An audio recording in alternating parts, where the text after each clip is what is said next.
Dear Father in heaven, we are thankful for the time that we have here this morning to study. And our thoughts are with the people in Nashville, around the world, who are going to enter upon a very difficult time in their lives. And we know, Lord, that you are there for them. If they call upon you, you will hearken. And we just pray, Lord, that many people will be turned to you as the source of strength and hope. And we ask, Lord, that your Spirit can be here as we study together. As we look in the past, we know that these events of the past shine light forward upon our path.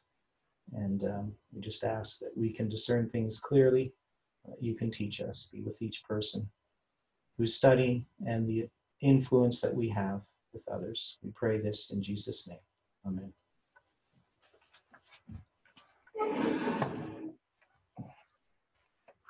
Well, good morning, everyone. And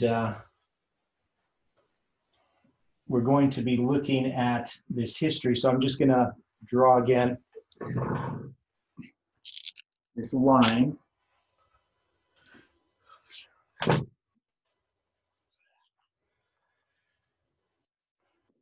So we place 606 as the Muslims, Muhammad's imposture in the caves of Hira. And we know Uriah Smith uses 629, the first battle against the Roman Empire. But we know we have 632, that was the death of Muhammad and Abu Bakr's command, which starts a period of 150 years. And then we have this period of 126 years and 391 years that goes to 1299. And this can also be variously divided as, I'm going to do this way a bit more, 126 and 391 and 126. So this would be 782, 908. This is 1173. And it's this history here we covered somewhat, very sketchily. But now we want to look at the history here. Now, in this history here, for a couple of hundred years is the period we call the Crusades. And different people mark what those events are for the Crusades and when they start and when they end. When they start is pretty clear. When they end can be interpreted differently. But it is interesting in here, during the Crusades, that Constantinople was captured by Rome. So by Western Rome, captured Constantinople. And in 1261, on the 26th day of the fourth month, on the biblical calendar, it was recaptured by Islam, and that they had this celebration where the king came into the city on August 15th. So it's just kind of interesting that these two dates show up in that history. So it's just an interesting point. So a lot of this isn't this history we have never really studied. It's not usually connected to this prophecy directly, but it does yield some interesting dates. And if you look at the date, now this is a Julian date, but if you look in this year and you go to the Gregorian date, August 15th, it's the 10th day of the fifth month. So these are Julian, that's a Julian date. But August 15th, Gregorian, is the 10th day of the fifth month. So it's just, you kind of get these dates here symbolically in this history. Now, Constantinople, of course, does not fall. As you know, we're going to have this period here of 150 years. That's going to start on July 27th, 1299. And then there's going to be a period of 391 years and 15 days that's going to end. But we'll deal with 391. Of course, on July 27th, this is Julian, this is Gregorian in 1840. So this is the period that we're going to cover. We're going to cover this and a little bit after it. Now, 1299, if you go to Wikipedia and just one other point before we get to 1299. I did a bit more research on, there's this guy, Dan Gibson, which I believe that's the video that Stephen watched, where he tries to make the case that Mecca is actually the city of Petra. And I sent a paper where somebody who's done over 50 years of research dealing with the Islamic calendar and how the Islam calculated the direction of Mecca. It's a very convincing paper, much more scholarly than Dan Gibson's work as far as I'm concerned, and shows that he misinterprets the Qibla direction. That's the wall where you would pray towards Mecca, because he doesn't understand how people interpreted the sky and the direction of Mecca, and that if you look at the evidence, that all these ancient temples actually pointed to what they believed was Mecca. They didn't have the ability at that time to be to do how we would do it in a modern sense. So you can't go to Google Earth and draw lines from these Qiblas and get them all to point to Mecca to say, or to Petra to say that that must have been Mecca. Now, there's of course other arguments. So I know some of you haven't looked at that argument, but there's other problems when you try to move Mecca to Petra. And so I don't do that, but I think it is an interesting case that maybe there's something we don't know. But, I'm not going to rewrite Islamic history. And of course, that's what you would end up doing. And that's what a lot of modern scholarship tries to do, is just like they do with Christianity, is they try to rewrite history. And there's reasons why scholars do this. One is novelty is the name of the game in scholarship. So you come up with a new idea and you try to prove it. But anyway, we're going to deal with another point, and that's the start of the Ottoman Empire. Now, there's this Battle of Baphius.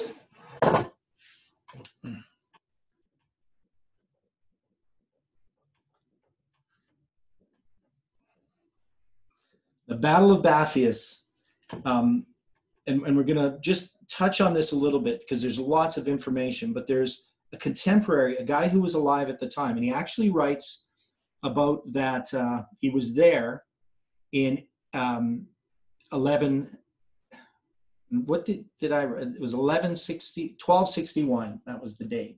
He was there in 1261 here when Constantinople was retaken.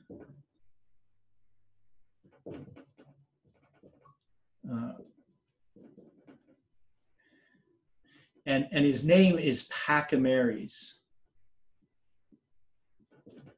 So this guy Pachymeres lived in this period of time, and he records the events, the contemporary events, from a first-hand accounts.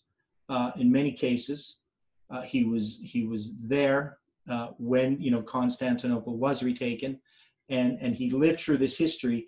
But the way that he writes the history is he's not he's not giving a chronological account of the history like maybe a modern historian might.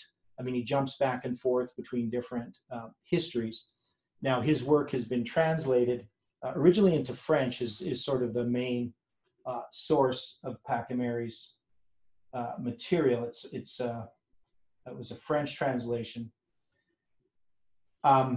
So it's hard to get good English translations of it, though you can, but they cost money. So I never did buy the English translation of Pachymeres' accounts. So I haven't read them all.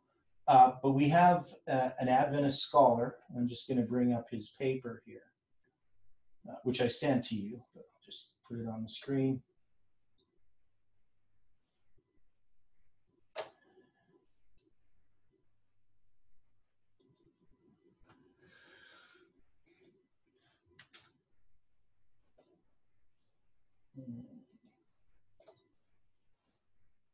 So this paper, well, it's not very big. Let's blow that up.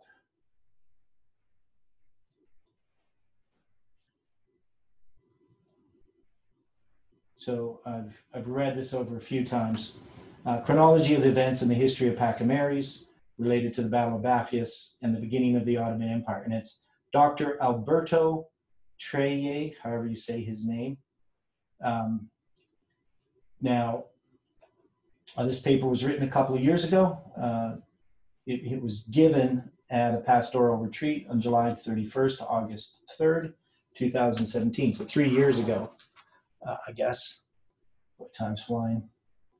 And in this paper, he goes through, and I'm not going to read much of this, but he deals with all kinds of things: the weather, the different documents, all the difficulties, and the interpretations of it. And so he deals with lots of this history and what happens. But when you get here, I'm just going to read this part here. It is striking that the Byzantine historians following Pachymeres consider the Battle of Baphius as a turning point in the history of the Turks in the conquest of the Byzantine Empire. As a matter of fact, Othman came unexpectedly from far away to invade the region. The other Turkmen had covenanted with the emperor and were jealous for such an abrupt intervention of Othman, who saw in practically defenseless fortress of Baphius the chance to overcome in the assault. For Pachymeres, the Battle of Baphius was, from Book 10, Chapter 25, a serious defeat. It was therefore the beginning of the great evils for the entire region at a time when the harvest of the fruits of the land urged. Where and when does Ottoman history begin? The Byzantines first found Osman and his tribe worth special notice and attention in the battle between the forces of Osman and the Muzalan at Baphius, a place just outside Nicomedia. For the Byzantine chronicler George Pachymeres, Osman became a man worth watching as a result of the Battle of Baphius. Osman, a petty Turkish leader from Bithynia, here makes his first solid appearance in history. Other Turks flocked to his banner, and these combined forces threatened Nicomedia. This victory was a crucial important in Osman's ability to take a commanding position among the various Turkish chieftains. The ultimate end of this process would be the founding of the Ottoman Empire. So, when we look at dates like this in history and people question them from a biblical perspective, it's often we'll say, well, when did the Ottoman Empire begin and when did it end? Now, of course, Turkey recognizes the Ottoman Empire began on July 27th, 1299, though modern historians take 1302. Now, Alberto Treye goes on and says here, since all the earlier Ottoman sources agree that the beginning of the Ottoman Empire took place in the year 1299, why do modern historians date the Battle of Baphius in the year 1302? In addition, modern historians don't give references for a severe winter or abnormal rains in the year 1302. So this is what happened in 1299, and we have all kinds of historical evidence, which he goes through and shows that the year that the Battle of Baphius occurred was with this severe winter and abnormal rains. 1302 is an exception as far as it's a drought. So they placed that exceptionally bad weather in 1302 because of its connection to the story of Baphius, which they believe to have happened in that year. But no external reference is given for such exceptional weather in 1302. By the way, the severe winter of 1298, not 1299, gives additional evidence of abnormal weather, which seems to have been accompanied by strong storms in the spring, and which caused undoubtedly the overflow of the river Sagarius, as depicted by Pachymeres before the Battle of Baphius. As already seen, the only external documentation of severe weather given by historians is that of 1298-99. So we also have numismatic evidence as well, dealing with coins, which I'm not going to get into, but those definitely show that this is going to be. And when he says the year 699, that's 699 on the Islamic calendar. So that's the next year, 1299, 1300. And if you go to our calendar converter, you'll see that the year 1299 is 698. So we have these coin inscriptions that happen before 1302 in 1299 and 1300. So there's just a lot of evidence that goes against the modern view. Now, the interesting thing about the modern view of dating, so one is the world at present, knowledge is political.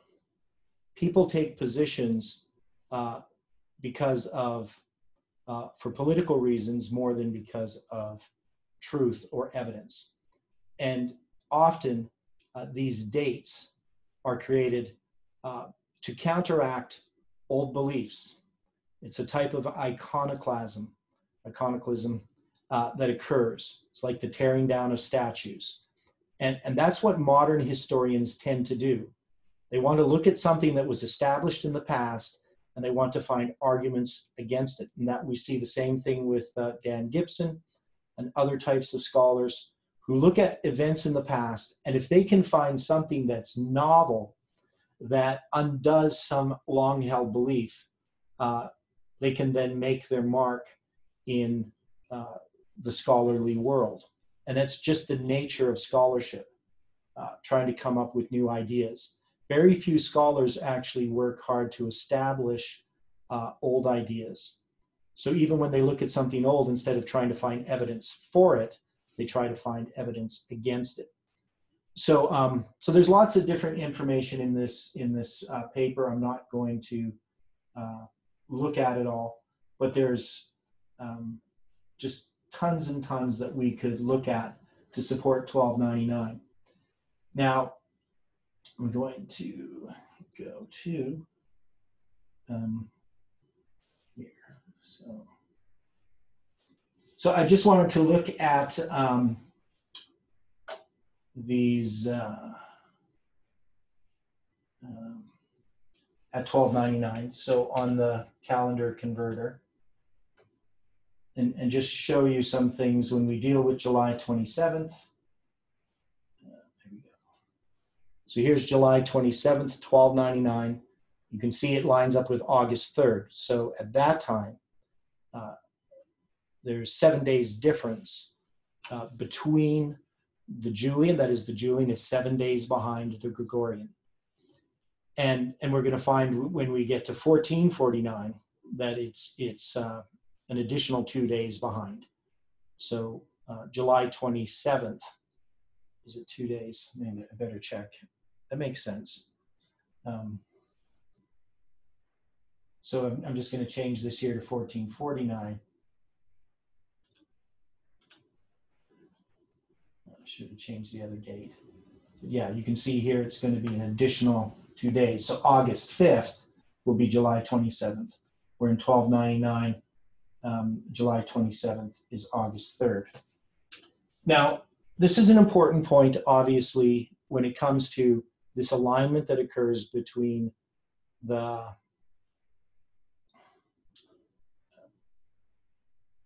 let me see here, I just got to click on this. There we go.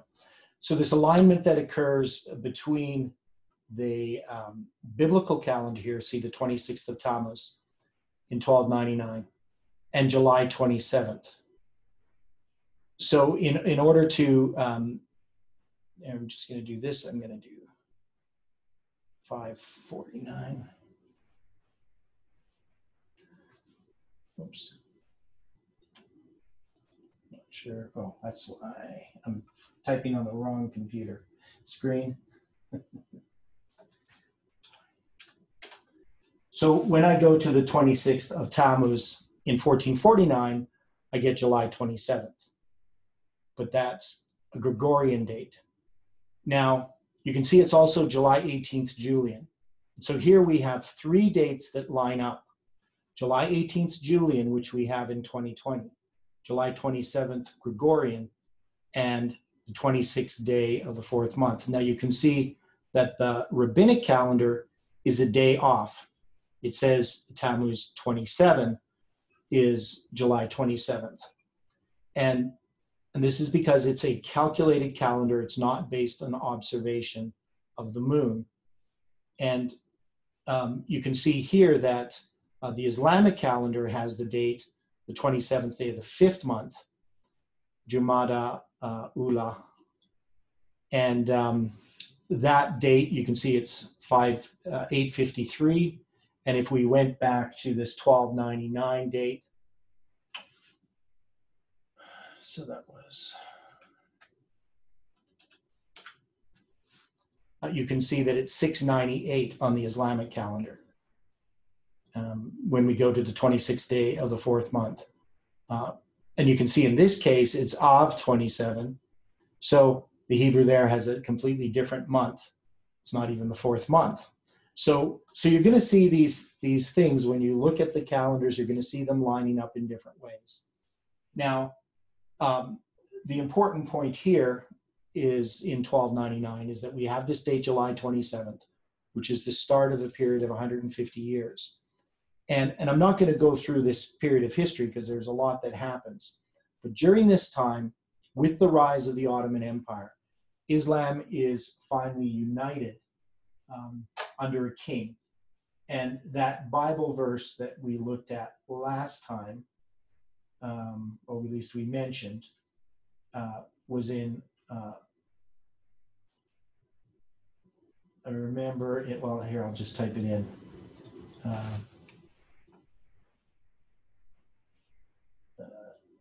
King's bands.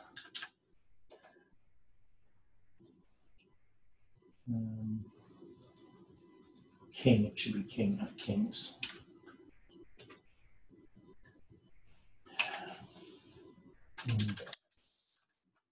Well, that's because it was looking for the exact phrase. I want to go for all the words.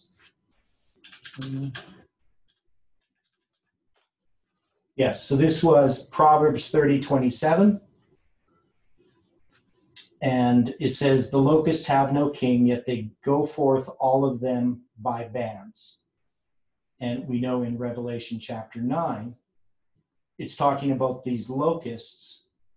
And in verse 11, it says, and they had a king over them, which is the angel of the bottomless pit, whose name in the Hebrew tongue is Abaddon, in the Greek tongue hath his name Apollyon. One woe is past, and behold, there come 2 woes more hereafter. So during that period of the first woe, they are under this king. And even though they're locusts, which have no king, in this case they do. Now, a little bit dealing with that history. So we have this Battle of Baphius. It's the rise of the Ottoman Empire under Osman or Othman. And then we have this period of 150 years. Now, what happens at the end of the 150 years is the important part. So I'm going to go to Wikipedia here for this information. And it's going to be, so this is the Fall of Constantinople, which we're going to look at. I just want to get,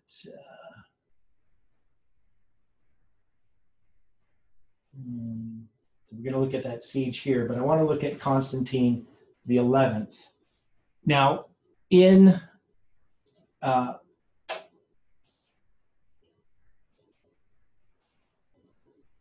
so when we're dealing with Constantine the 11th, let's see, I'm going to blow this up a bit.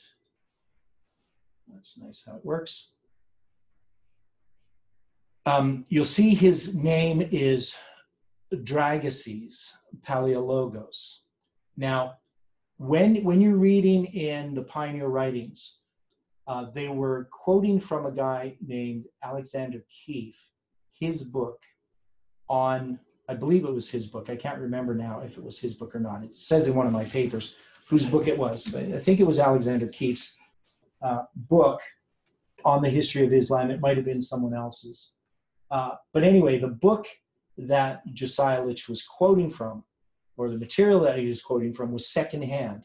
That is, he wasn't going to the original source. He was quoting from a source that was quoting about this, and he made it a typographical error. A typographical error came along somewhere along the line, and it'll say Dracoses, not Dragaces.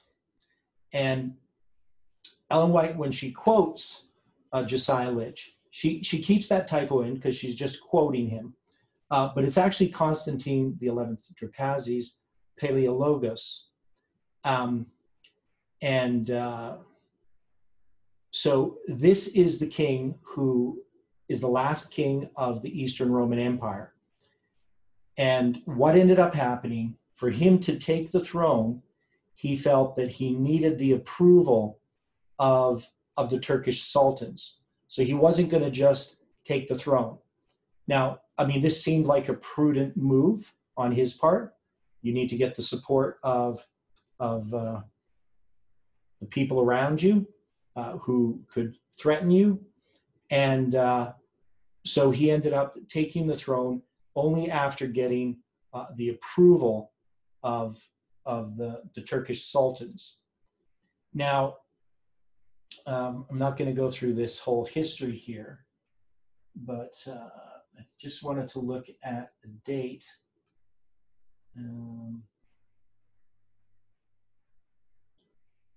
422, 423, early will. So he's going to become the emperor. And so he does a lot of stuff before he becomes emperor. He just doesn't become emperor out of nowhere. So when Theodore, once the despot of the Morea, died in June 1448, and on the 31st of October that same year, John VIII Paleologos died in Constantinople. Compared to his other living brothers, Constantine was by far the most popular of the Paleologi, both in Morea and the capital. So he's going to end up becoming this emperor. So at a small civil ceremony on January 6, 1449, Constantine was invested with the title of Emperor of the Romans of Mistras, possibly in one of the churches of the despot's palace. Constantine was not given a crown. Instead, he put on a smaller form of the imperial headgear. And a pylon, called a pylon or a pylon on his head with his own hands, although emperors were traditionally crowned at the Hagia Sophia in Constantinople. There's a historical precedent for smaller and local ceremonies. So anyway, he does this. So careful not to anger the anti-unionists through being crowned by Gregory III. So he didn't want to be crowned by Pope Gregory. Constantine believed that his proclamation at Mistras had sufficed as an imperial coronation and had given him all the constitutional rights of the one true emperor. In his earliest known imperial document, he refers to himself as Constantine Paleologos, in Christ, true emperor and autocrat of the Romans. And then he goes to Constantinople on the 12th of March, 1449, having been provided means of travel by a Catalan ship. And it's there that he's going to then take the city of Constantinople. He goes to Constantinople and becomes king there, or emperor. Now, so that date, when we look at this history, you won't find that this 150 years, this 5 months, ends on any significant date. That is, there's nothing that happens on July 27th, whether we go Julian or Gregorian, that would mark the end of it. So when Josiah Litch used this prophecy of this 150 years here, he started on July 27th and he ends on July 27th. And as we've noted before, he doesn't take into account anything dealing with the Julian or Gregorian calendars. So we're going to say that it's July 27th here. So this is 1449. But this is going to be a Gregorian date, so that we have the 26th day of the fourth month and the 26th day of the fourth month. It's not very bad. And then here we're going to have the 26th day of the fourth month as well, as we know. But that we can line up these dates in this way is something that isn't likely. It's not obviously impossible. It's not like astronomically impossible that this occurred, because we have two different calendars here that are Roman calendars, the Julian and the Gregorian. And the 26th day of the fourth month can fall upon, within these calendars, on average, 30 days that it can cover this calendar and 30 days that it can cover this calendar. Now these calendars are staggered a little bit, so that actually gives us a bit less. So I could statistically say it's less likely than if I just said, 1 in 15 chance that it's going to be one of these dates for each instance. But as you know, we had this period of 360 years and 30 years and 1 year, and we marked out each of those dates as well. But it's these dates here that really are the important ones, even though we can look at those other evidences. When I initially chose July 18th, 2020, which we will look at tomorrow, even though we've studied it a lot, but we're going to look at events leading up to that. This was also the 26th day of the fourth month. And so I used the same principle that I had found in Ezekiel with the 10th day of the fifth month. That gave me July 18th, Julian. And I could see that this pattern occurs here. And so the fact that these dates work is sufficient reason to look at the 26th day of the fourth month in 2020, because we already had July 18th, 2020 from Ezekiel, using the same principle, these repeated biblical dates. And here they're lining up with July 27th. Now, if you add these together, so the 27th day of the seventh month with the 26th day of the fourth month, you get this number, 541. And this number 541 is the number of years from 1299 to 1840. So the fact that you can take the July 27th and the Tammuz 26th date and add them together to get 541, again, adds to the unlikeliness of this structure, because these numbers and this structure fit together in a way that if we were to have another structure like this, just taking random dates, the chances of finding random dates that are going to do that, you just randomly take some Julian Gregorian date and randomly take some biblical date that can line up, and then pick years randomly and find that they align in such a way that if you add up those two dates, they're going to add up to the span of time. That would be very unlikely, extremely unlikely. So there are characteristics here, from a chronological point of view, that show there's something about this structure. Now, getting back here to 1449, we know that Constantine the 11th, he makes this, he gets the approval of the 4 Turkish sultans in order to take the throne in Constantinople. Now, the reverse happens here in August 11th, 1840, when the Turkish Sultan yields to the 4 European powers. So that's why this period of the second woe is undone by that event. Now, during this period, just like the first period of 150 years, they can hurt but not kill. Now, this 150 years ends with the first Treaty of Constantinople. And this 150 years ends with Constantine yielding to the 4 Turkish sultans.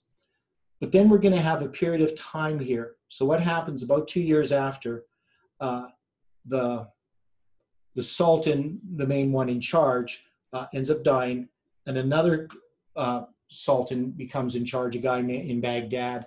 His name's Muhammad II, Mehmed II. And he is now going to fight against Constantine the 11th. And then we know that we have this 4-year period here, so that in 14, here, I'll put it down here somehow. So in 1453, you have the fall of Constantinople.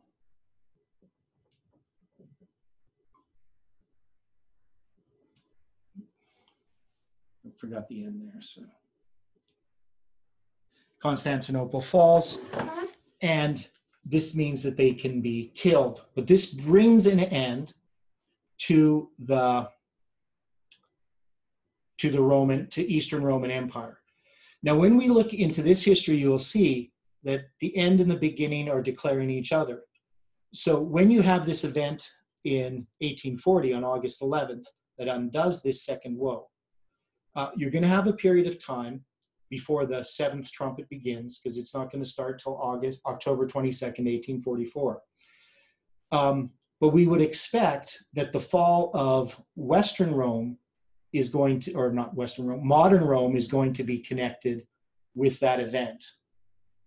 So, thing came down from the light. Anyway, so this event here, the fall of Constantinople, is typifying what's going to happen in our time. Now, I'm not going to go into a whole study of trying to look at these parallels, but we can see some of them. I mean, we can see one is we had first Western Rome, which fell under the first 4 trumpets. And then we're going to have under the 5th and 6th trumpet, we're going to have the fall of Eastern Rome. But under the 7th trumpet, we're going to have the fall of modern Rome. And modern Rome is the United States. Now, we would often think, of course, as the papacy of being Rome, but the United States is the army or the military power of the papacy. And we see that in this line. It has to do with what happens at the time of the end. Now, I do want to make a point about that tomorrow.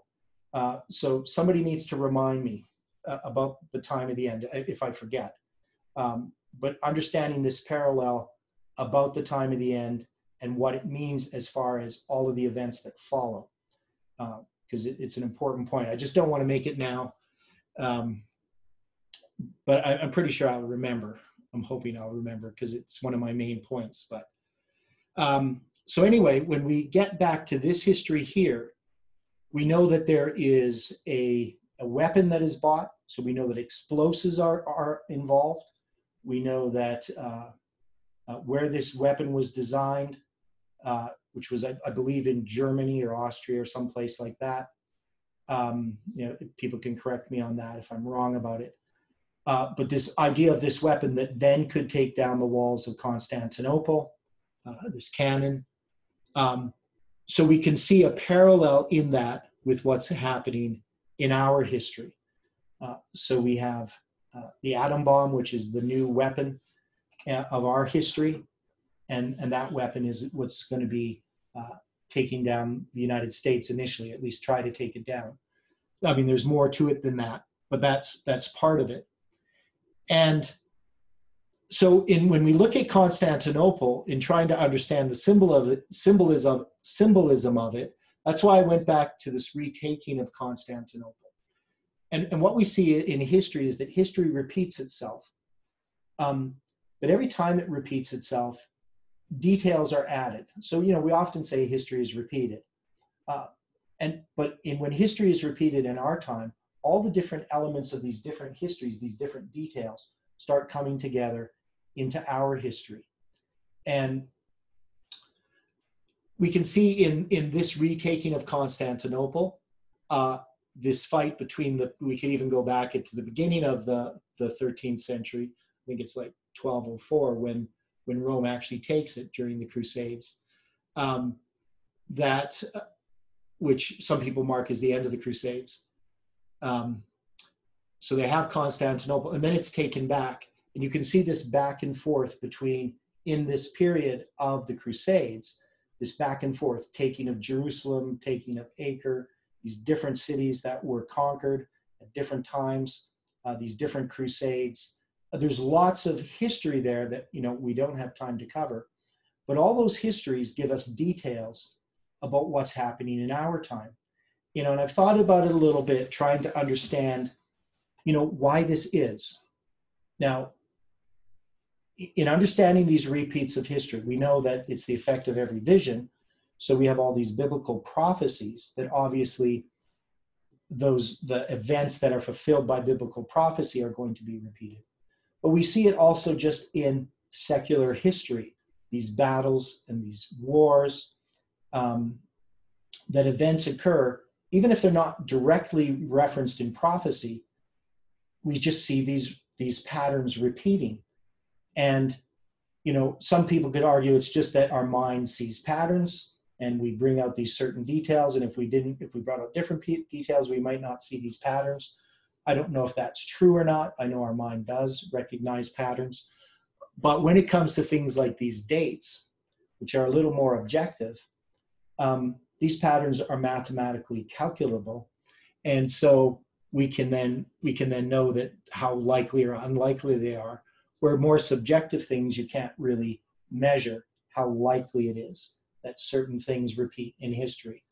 But definitely when you have these dates repeating in this here, the 26th day of the fourth month and August 15th, we're going to see that those dates occur in our history as well.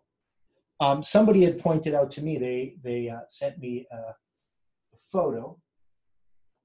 So I'm going to go to my Facebook here and bring this up.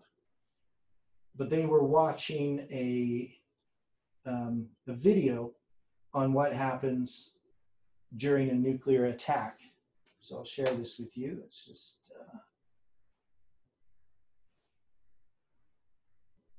oops, I did that again. Okay. Need to click on the picture. There we go. So this is just a screenshot. You all should be able to notice this. So what do you notice in this picture?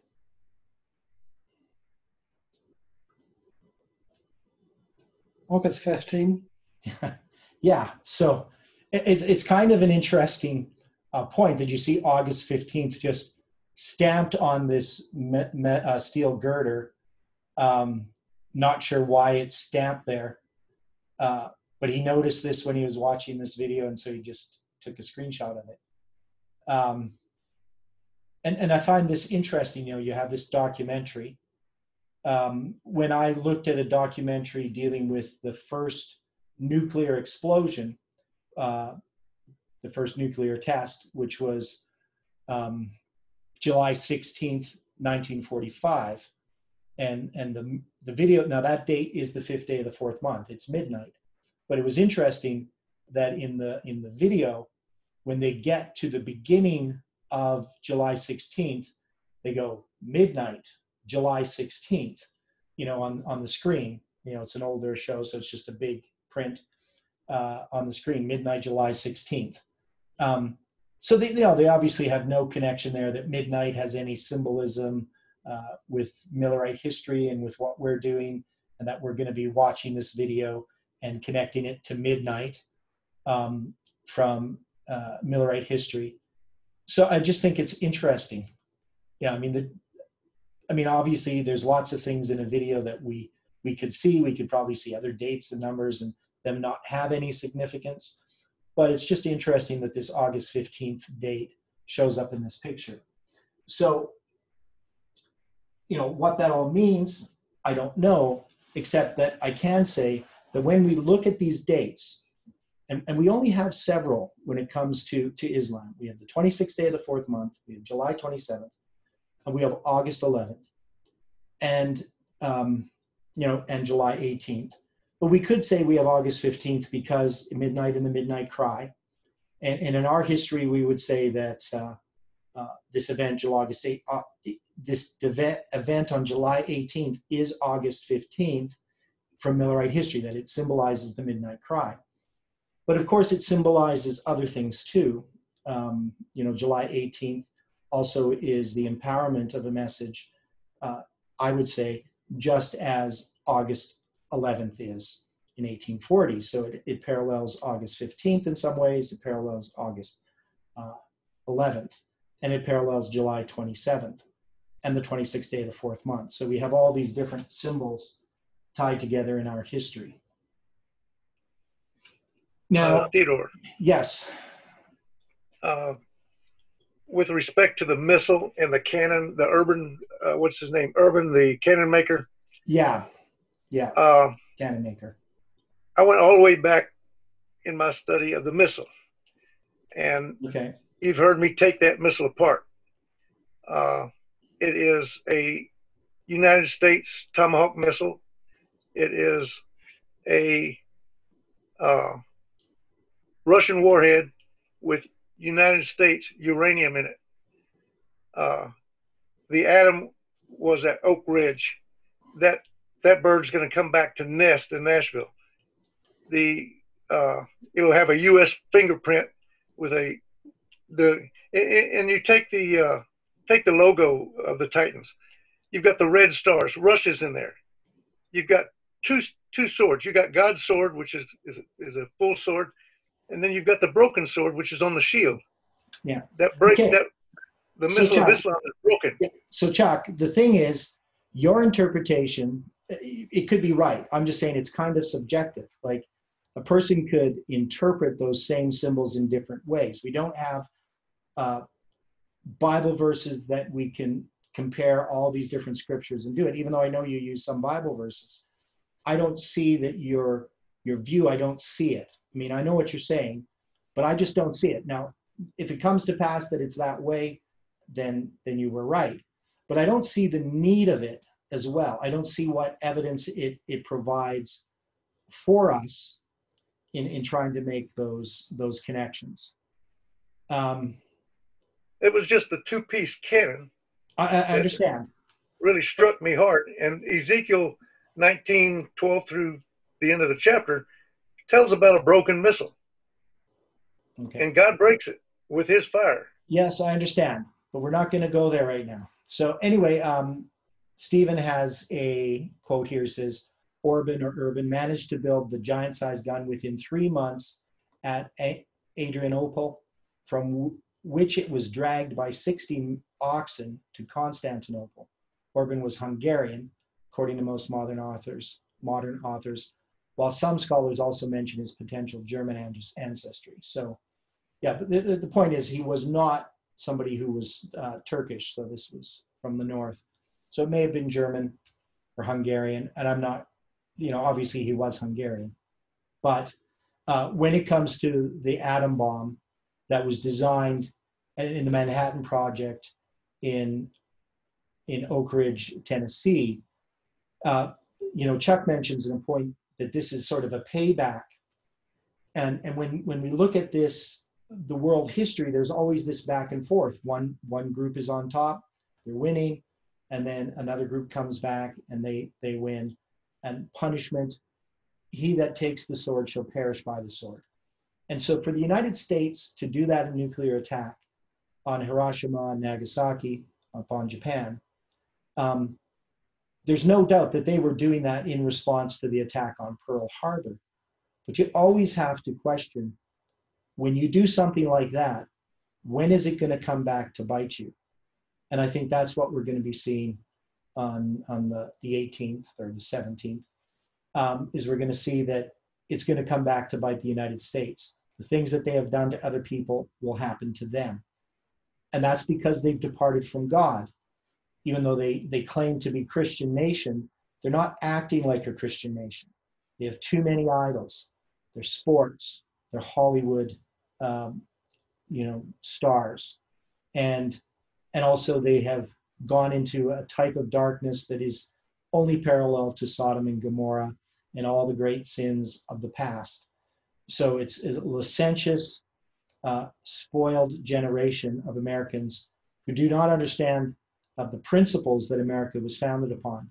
They don't understand character development, and that's why this judgment is coming upon the United States. So, as far as the history of Islam, I've obviously not done a great job of giving you a lot of details. Now, in this history here, coming up to 1840, I just want to touch on a little bit. And we have touched on it before. So I will get rid of this. Now we know that we have this progression from 1798. You're going to have all this history to October 22nd, 1844. And in this history, you're going to have, in 1809, we're going to have this date here, July 27th, and it's going to be the 26th day of the fourth month. Now, you may run into this problem if you go to the calendar converter. It will give you July 26th as the 26th day of the fourth month. Now, what I did in this history, this is the history of Millerism. And the Millerites, in order to arrive at October 22nd, 1844, they didn't understand the biblical calendar correctly. They got the correct date, but in order to do this, to get this date, they used the sighting of the first visible crescent in Boston, not in Jerusalem. And if you use the sighting of the first visible crescent in Boston here, you will get July 27th being the 26th day of the fourth month. And I'm not going to go into that in detail. But one of the things about this date, and I've mentioned it before, if the first day of the first month is April 4th, then the 26th day of the fourth month will be July 27th. No matter what calendar you're on, whether you're on a Julian or Gregorian calendar, if April 4th is the first day of the first month, July 27th will be the 26th day of the fourth month. It's interesting that Josiah Litch, who made this prediction regarding August 11th, 1840, he was born on April 4th, 1809. And it's in 1809 that we're going to have, not on April 4th, but on July 27th, on the Gregorian calendar, we're going to have the Treaty of Dardanelles. So you have this Treaty of Dardanelles.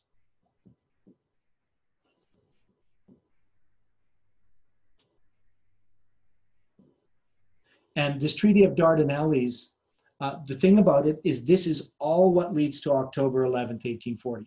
It has to do with this battle dealing with Syria and Turkey and Egypt, and for the strait there, the Strait of Dardanelles, that they're concerned about because it's a military area, it's a trade area, so it's protected. It's protected by different military to allow trade to flow through this area. So this Treaty of Dardanelles that's signed on July 27th Gregorian precedes July 27th Julian by 12 days. And then again, we're going to have a July 27th. The same thing's going to happen here. You're going to have July 27th, and it's going to be the 26th day of the fourth month, but on the Julian calendar. But again, on the Gregorian date, it's going to be in 1839, this thing called the collective note. And this collective note is again addressing this issue. It's actually a secret agreement between these four European powers regarding Turkey. And then you're going to have in 1840, July 15th, and that's going to be the 26th day of the fourth month. And then 12 days before that, you have the Treaty of London, and that's going to be on July 15th. So this is July 27th. So July 15th lines up with the 26th day of the fourth month, but it also lines up with July 27th Gregorian. So this July 15th date is just 12 days before July 27th, but the event is being fulfilled 12 days before the 26th day of the fourth month. And when you start to take these types of things into account, I've said that there's like a 600 million to 1 roughly of these July 27ths lining up in the way they do. When you add into this as these dates, it becomes way more unlikely. And I'm not sure how you would do this, whether you would just say, well, the fact that you have an event in a year and you have one single date, you would multiply that by 365 and 365 and 365. In one level you could do that. It might maybe be a bit over an exaggeration, but the fact that you have these events happening 12 days before, you could use different ways of calculating the odds. The point is, this history here is during these battles or these wars. Now, Jeff has brought this out, dealing with these periods of 10 years between these different wars that occur here. So this is all part of that. But it's these treaties that are being noted here, because at the Treaty of London, this ultimatum, which is delivered on August 11th, 1840, this is all about not wars, but this is about treaties. And if you think about this whole line, what you see is somebody going, there's a battle here with Othman. So he takes over. So that's a war. But when you get here, this isn't about a war.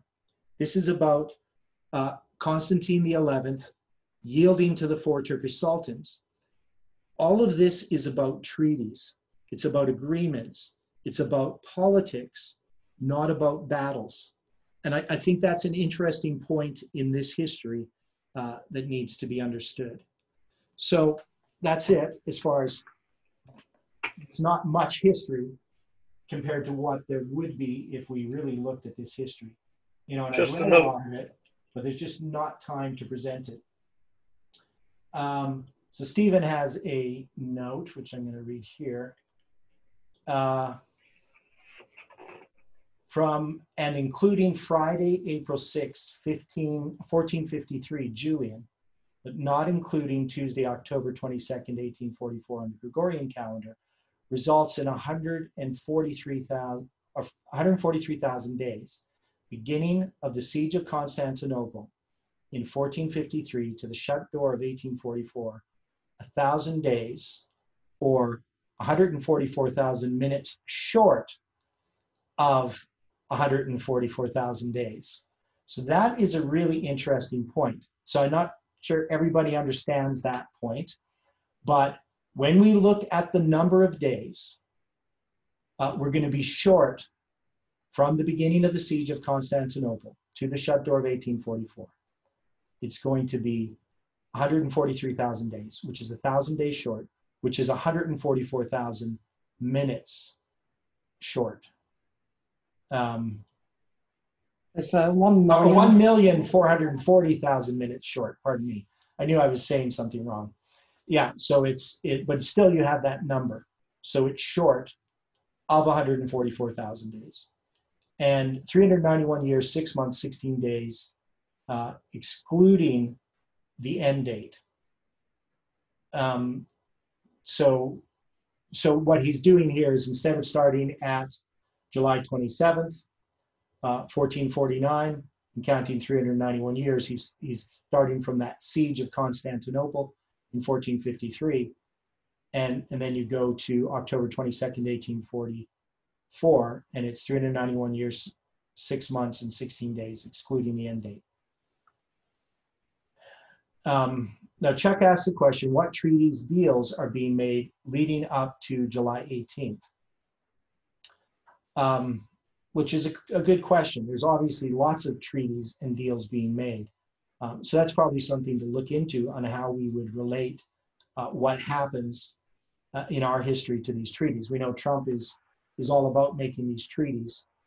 So, but I don't know if Trump, United States is not the weak man of the West, which the Ottoman Empire was at the time.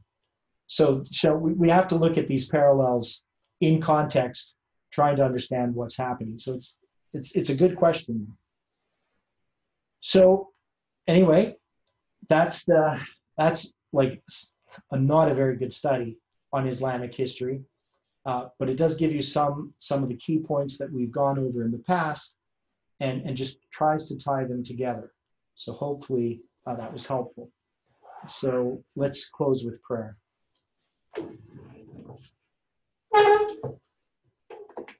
Dear Father in heaven, we are thankful once again for this study.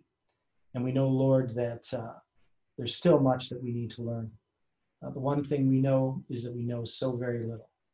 And without you guiding us and directing us, we would not be able to understand these prophecies, to understand your word, and we wouldn't understand fully the time that we're in. So we ask, Lord, that your Holy Spirit can continue to teach us and be with us again and bring us again tomorrow morning to look further into the history of the war in Japan, 9/11, and the date that's coming up, July 18th.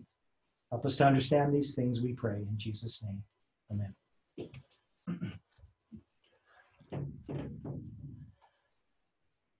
And Chuck says, well, anyway, I'll stop the recording.